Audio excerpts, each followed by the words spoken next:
बड़ी सुंदर सुंदर गीत के प्रस्तुति। अरे बाबा मुझे से दर्द दिल का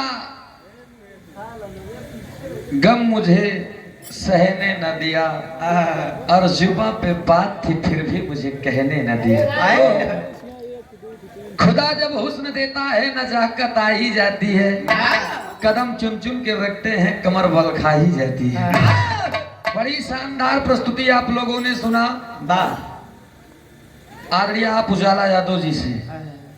सबसे पहले हम एक ही बात कहा मास्टर साहब कहीं था